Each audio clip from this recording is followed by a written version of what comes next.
24 jam menjelang pagi tanggal 13 Juli akan tercatat dalam sejarah sebagai hari yang penuh aib. Ukraina mengalami malam paling dahsyat dalam perang sejauh ini, memecahkan rekor dengan serangan drone besar yang menghantam Rusia. Ini adalah malam yang luar biasa bagi Ukraina. Lebih dari 1.700 target Rusia berhasil dihancurkan. Drone Ukraina kembali membuktikan jaringan pertahanan udara Rusia gagal berfungsi. Rusia belum pernah kehilangan sebanyak ini dalam satu periode. 24 jam sebelumnya, entah bagaimana, situasi Putin makin memburuk. Ini bukanlah klimaks. Ini adalah Ukraina yang menyampaikan pesan bahwa serangannya akan menjadi semakin kuat dan efektif seiring berjalannya waktu. Dimulai dengan angka utama, media United 24 melaporkan hal itu. Pasukan Sistem Tak Berawak Ukraina atau SBS berhasil menyerang 1.725 target Rusia dalam 24 jam hingga pagi hari tanggal 13 Juli. Dengan sebagian besar target tersebut terkena serangan dalam rangkaian serangan malam yang dahsyat. Pembaruan itu datang dari Komandan Pasukan Sistem Tak Berawak Ukraina, Robert Brovdi, yang penuh semangat dalam sebuah unggahan di Telegram yang memberikan beberapa detail utama. Selain jumlah serangan yang memecahkan rekor, SBS menyebabkan 418 korban di pihak Rusia dalam 24 jam.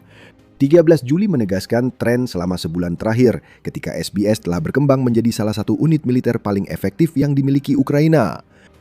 Sejauh ini di bulan Juli, 4.181 korban Rusia dapat dikaitkan dengan drone SBS. Kelompok yang sama juga berhasil menyerang 19.759 target Rusia dalam 13 hari, memberikan rata-rata harian hampir 1.520. Jika kita mengurangi 1.725 target yang dihantam Ukraina pada 13 Juli, rata-rata itu turun menjadi 1.502. Itu menunjukkan betapa luar biasanya rekor yang dipecahkan oleh SBS pada 13 Juli. Lebih dari 200 target di atas rata-rata yang membuat Rusia sadar bahwa mereka harus takut. Operator drone Ukraina tidak melambat.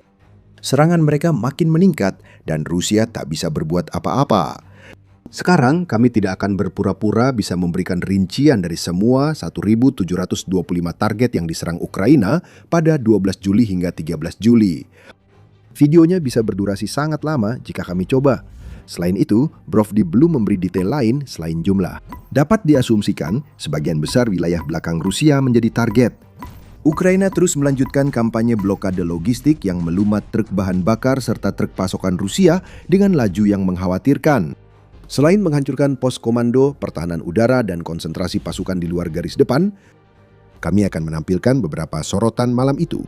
Dan semua sorotan itu berasal dari serangkaian serangan yang dilakukan oleh Dinas Keamanan Ukraina atau SBU yang berkoordinasi dengan SBS untuk menghancurkan target bernilai tinggi di wilayah pendudukan.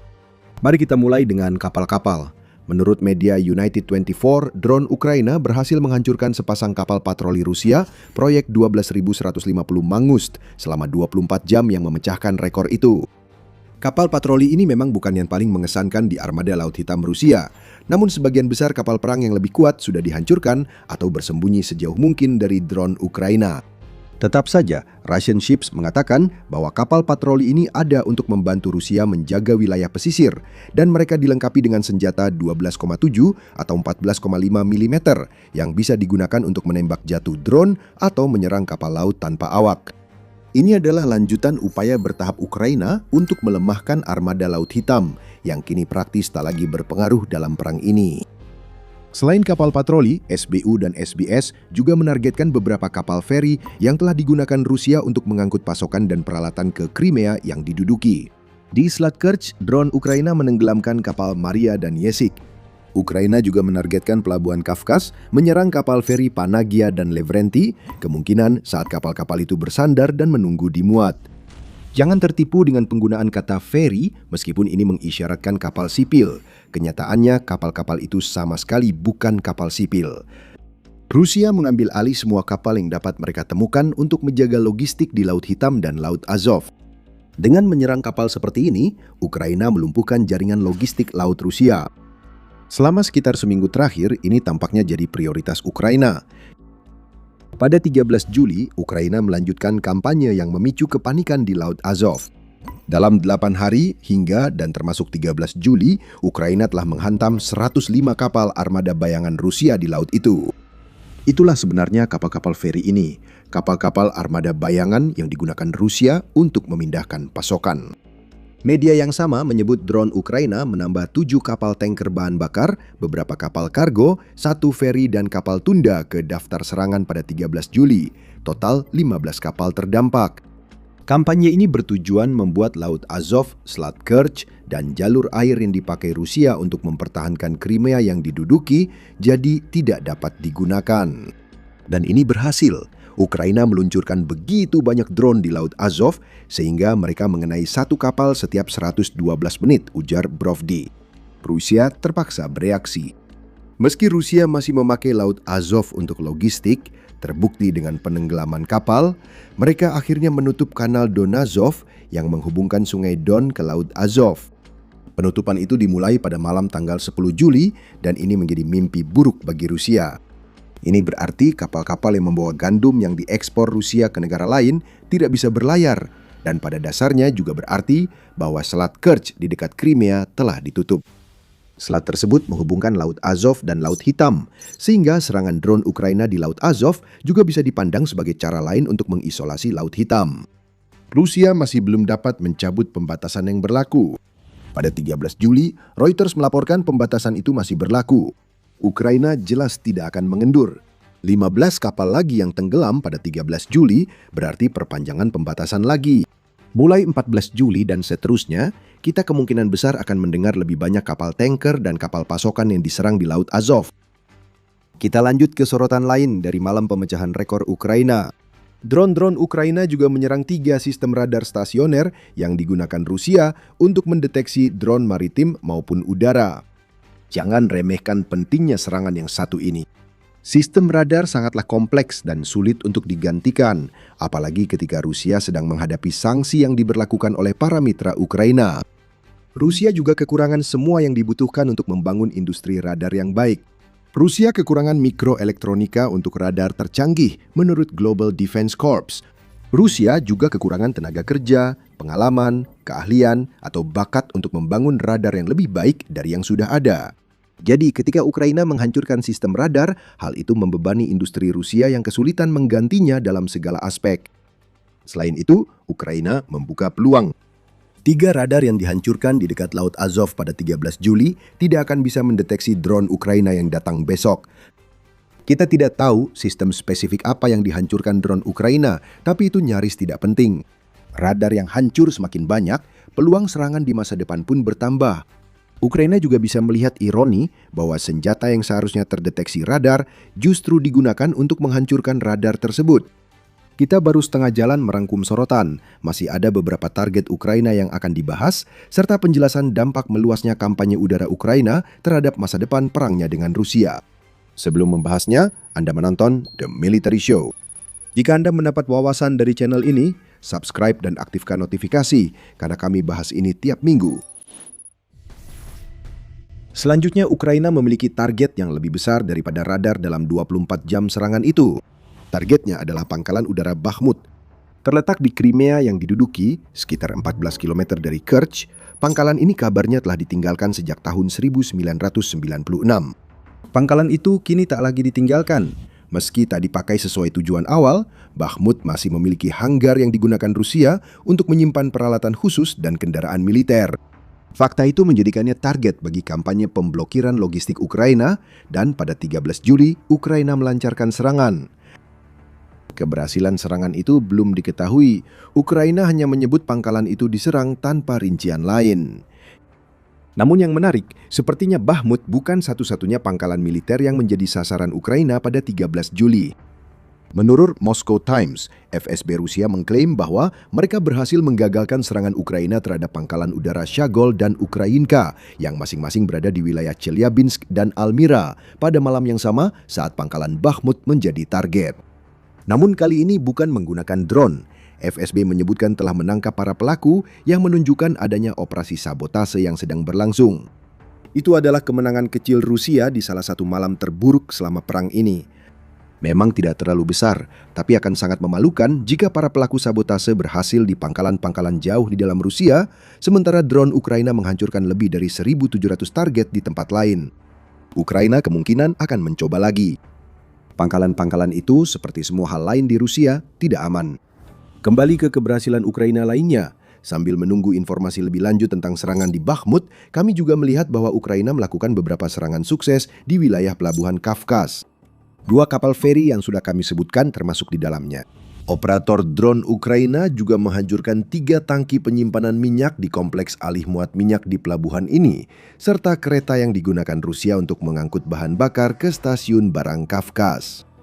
Kami merasa seperti mengatakan ini setiap hari sekarang.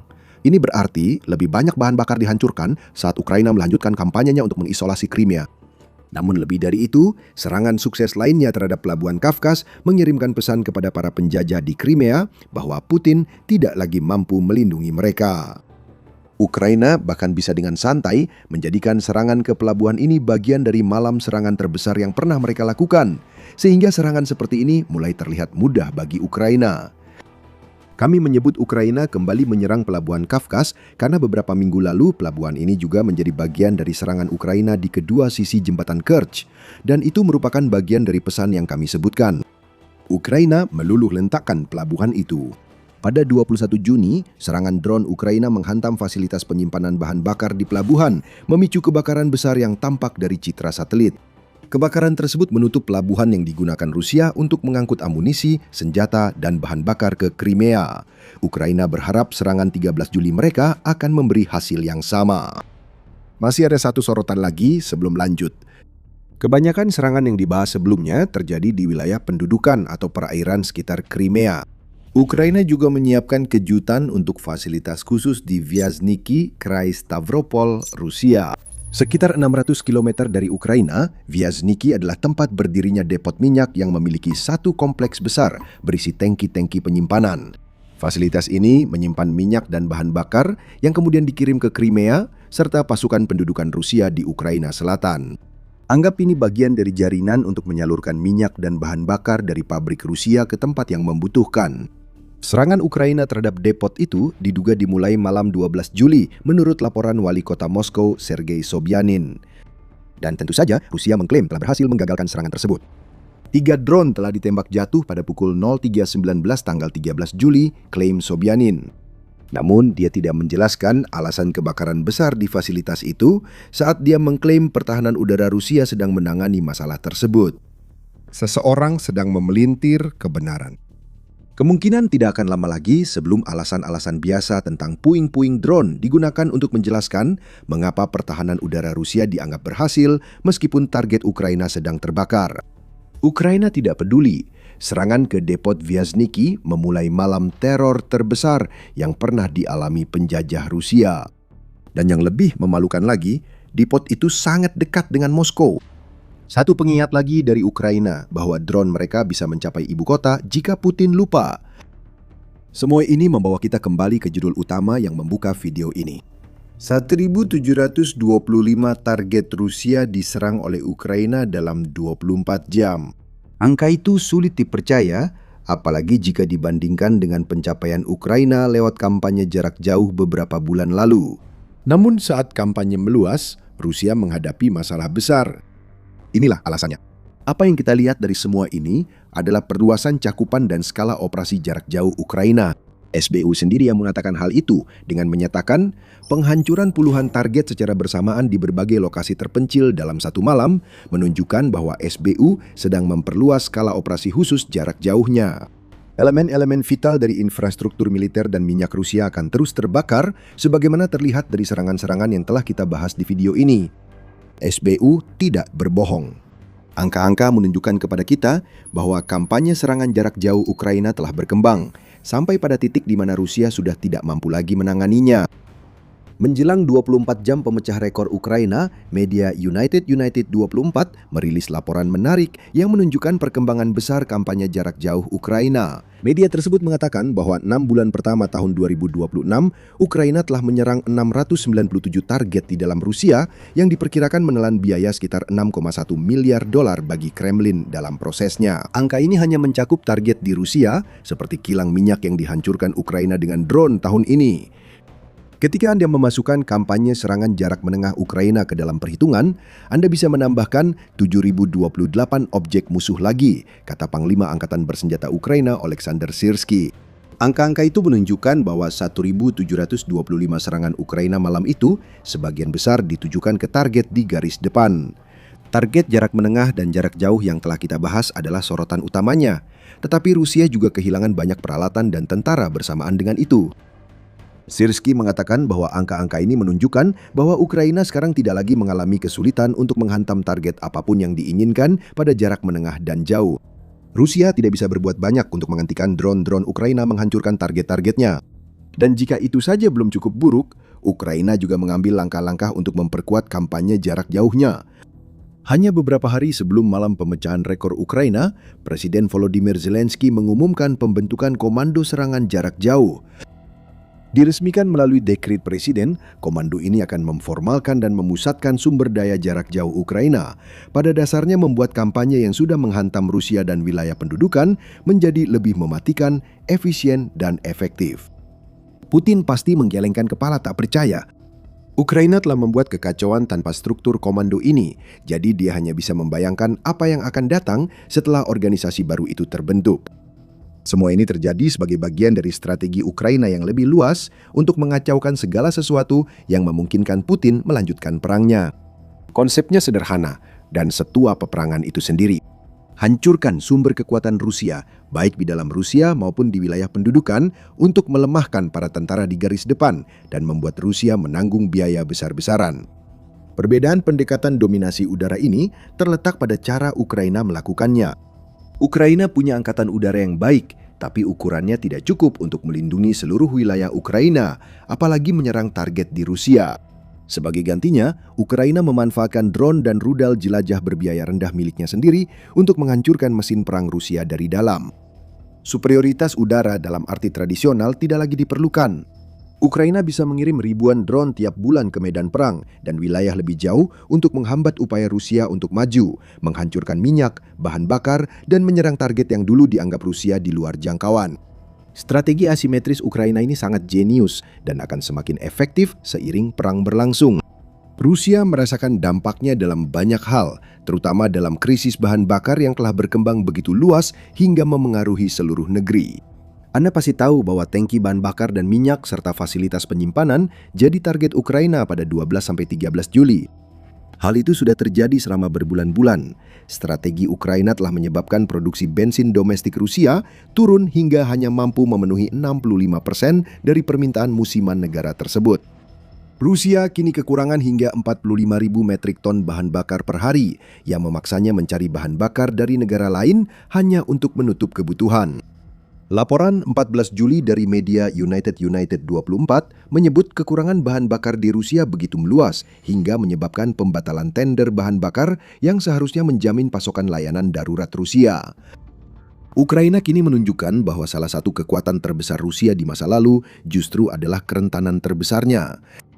Rusia tak seharusnya kehabisan bahan bakar karena merupakan salah satu produsen minyak terbesar dunia. Namun, sistem politik terpusat Rusia, di mana semua keputusan harus melalui satu orang yang terobsesi dengan Ukraina, membuat Rusia tidak mampu memberikan reaksi cepat. Rusia tetap berjuang sambil menunggu keputusan Vladimir Putin, sementara drone Ukraina berterbangan. Tidak ada respons krisis terkoordinasi bagi rakyat Rusia, hanya harapan samar Ukraina akan melunak dan Rusia bisa memperbaiki keadaan di masa depan. Mengalah tak akan terjadi dalam waktu dekat. Malam serangan yang memecahkan rekor membuktikannya. Tapi Rusia sadar masih banyak hal serupa yang akan terjadi. Tindakan Ukraina pada 13 Juli merupakan bagian dari operasi 40 hari yang diumumkan akhir Juni yang menurut Ukraina dirancang untuk menekan Putin agar mengakhiri perangnya. Kita belum setengah jalan dalam operasi yang menurut Zelensky didasarkan pada sanksi jarak menengah dan jarak jauh Ukraina. Mampukah Rusia bertahan beberapa minggu lagi menghadapi ini? Bisakah Rusia bertahan dari apapun yang disiapkan Ukraina selanjutnya jika operasi 40 hari ini gagal memenuhi harapan Zelensky? Tampaknya jawaban atas pertanyaan-pertanyaan ini adalah tidak. Rusia belum pernah kehilangan sebanyak ini dalam sehari. Kami tak akan terkejut jika dalam beberapa hari atau minggu ke depan, Ukraina meluncurkan gelombang sanksi kinetik yang lebih besar dari sebelumnya, dan kami mengatakan hal yang sama. Untuk saat ini, Ukraina akan terus menambah jumlah di tahun 2026, dan sungguh menakjubkan Rusia masih bisa bertahan sejauh ini di tahun ini. Menjelang akhir Juni, Ukraina mengungkapkan besarnya badai serangan tahun 2026 yang telah menggelapkan matahari di atas Rusia. Tonggak baru telah dicapai. Pertahanan Rusia benar-benar kewalahan, dan Anda bisa mengetahui semuanya dengan menonton video kami. Dan jika Anda menikmati video ini, jangan lupa untuk menekan tombol subscribe agar Anda bisa terus mengikuti liputan kami tentang kemenangan terbaru Ukraina atas Rusia. Dan seperti biasa, terima kasih telah menonton.